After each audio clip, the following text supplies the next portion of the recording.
What's going on, everybody? Welcome to Sector for Nerds. Today I'm here to talk with you guys about Star Wars The Acolyte Episode 3, Destiny. But before we do that, make sure you guys like this video and subscribe to the channel. A lot of great content going up on my channel right now. You definitely don't want to miss out on it. Every Monday, we're doing discussions on episodes of Star Wars The Clone Wars. Usually every Thursday, we're doing a video game live stream. However, this Thursday, we will not be doing a live stream. I repeat, we will not be doing a live stream. We'll have one next week. But man, if you guys haven't checked out those video game live streams yet, you guys are missing out, I'm telling you. Me, my brother, our friends, we have so much fun doing these streams, and we want to continue to do more of them. And we hope you guys continue to join us and we get more people in the live chat and stuff, because it just makes the experience that much more exciting for us. You know what didn't make me excited, though? This episode of The Acolyte. Been a while since I've done a good segue like that. Yeah, so, episode 3 of The Acolyte, it happened. The entire episode was basically a backstory of what happened to the twins. I think there was a lot that just didn't make sense to me. There was a lot of bullcrap, there was a lot of just things that I questioned and I didn't understand. I'm sure there's going to be a lot of people that are upset because, oh, this episode was woke, and there's a lot of people that have felt that Star Wars has gone in that direction for a long time. Look, I'm not going to sit here and say that this episode wasn't woke, but that wasn't even the part that frustrated me the most. I have like 3 more things that I'm frustrated more than like, oh, this episode was quote unquote woke. The first problem I had with this episode was them trying to make the Jedi the bad guys in a story where the Jedi are supposed to be good. Did the Jedi have their flaws in the prequels? Yes, absolutely they did. The Clone Wars definitely does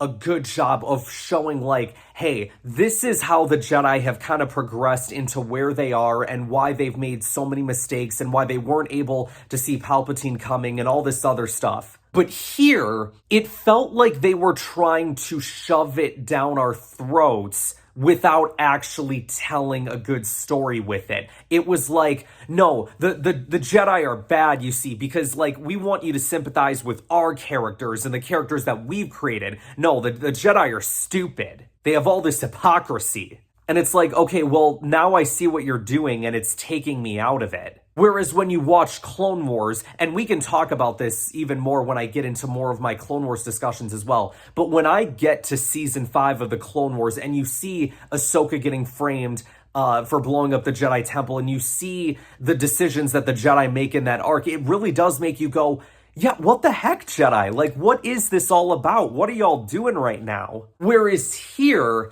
it felt like, well, we're just gonna hotshot all that and just get straight to the point and try to make you sympathize with our characters. And to me, that didn't work. This is the episode as well where we get the, this isn't about good or bad, this is about power line, which I just absolutely despise. Because to me, Star Wars has always been about good and evil. I get maybe in the context of the conversation it made sense, but it just, I don't know. Another thing that frustrated me about this episode was the way that the Force was portrayed. She would like wrap the Force into like a ball almost, right? Like an invisible ball. It's kind of like what Aang would do with air in Avatar: The Last Airbender. Like you would see him make these like little air balls and stuff, and he'd like hop on top of it and float around and everything. But here it just felt weird. I get everybody has their own portrayal of what the Force is. Like, we even see this in Star Wars Rebels with the Lasats, right? Like, they have a different name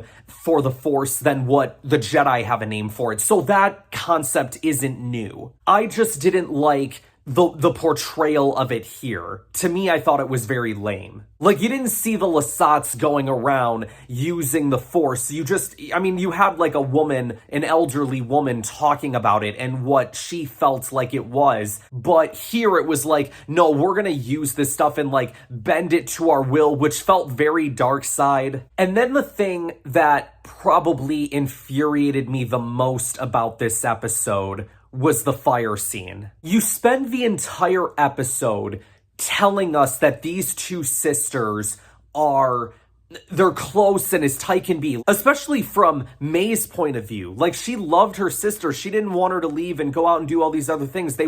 She wanted to be together with her. And then by the end of this episode, she's just like, you know what, just to stop you from leaving, I'm just gonna kill you. Like, what? And then on top of that, how did that fire end up like expanding the way that it did and somehow ended up killing all of these, like, you know, supposedly powerful force wielders? It felt very conflicting. Like, are they powerful or are they not? And then what makes it even weirder is, like, the one Jedi that killed himself in the first episode or the second episode, whichever one it was, like, how is this the thing that makes him want to kill himself? Like, he did nothing wrong. How is this the thing? Like, it doesn't make any sense. Look, I told you guys last week, the first 2 episodes were fine. I said, could I be in the boat of, oh, this is the worst thing ever, you know, within a couple of episodes? Absolutely, I could have. And I watched this episode, and I think it very much solidified that point. Now, we've still got, don't get me wrong, we still got 5 more episodes to go, so I can still have a turnaround on this show. This could have just been a bad train wreck, right? But I see the way that the Force is portrayed in this episode, and I see the terrible character development and terrible decisions that these people make without a lack of sense. And I sit there and I go, well, I don't know, it seems to me that the people at Lucasfilm, specifically the people that are working on the Acolyte, do not understand what Star Wars is. And I heard a couple of days ago, I don't know where, I forgot where this report came out, but like, I was hearing talks of Leslie Headland, who's the director of the series, wants to direct an Old Republic series. Or I don't know if she wants to, or Lucasfilm was going to have her do it. I can't remember. But I sit there and I'm like, guys, I don't know if that's the best idea. Did we not learn anything with Ryan and The Last Jedi here? Well, actually, maybe it's subpar for Lucasfilm because The Last Jedi, you know, being such a divisive movie as it was, you know, Kathleen Kennedy and the powers that be decided, let's give Rian Johnson his own trilogy, even though I don't even know if that's happening at this point. No, I'm telling you right now, don't give it to Leslie Headland. Give it to somebody that actually knows Star Wars, that actually cares about Star Wars, that actually cares about the source material that Kathleen Kennedy says doesn't exist, but it does. I don't know. Just at the end of the day, this episode left a bad taste in my mouth, and I really hate that I have to be this negative about it. I don't know. They're going to have to figure it out over there at Lucasfilm, because I feel like I'm not the only one that feels that way about this episode. Now, I'm sure there are probably people that did enjoy it and did appreciate the story, and for those that did, more power to you. I'm glad you were able to enjoy it. This was not for me. This to me felt like an over-budgeted fan film, a very over-budgeted fan film of someone giving their own perception of what Star Wars is. All right, you guys, I think that's pretty much wrapped up all my thoughts on this episode. Let me know in the comments below whether you guys like this episode, whether you didn't like this episode. Be respectful of everyone's opinions, okay? Thank you guys so much for watching. Be sure to like this video, subscribe to the channel, share this video with others to help support the channel, and I will see you guys next time. I'm glad you're here to tell us these things.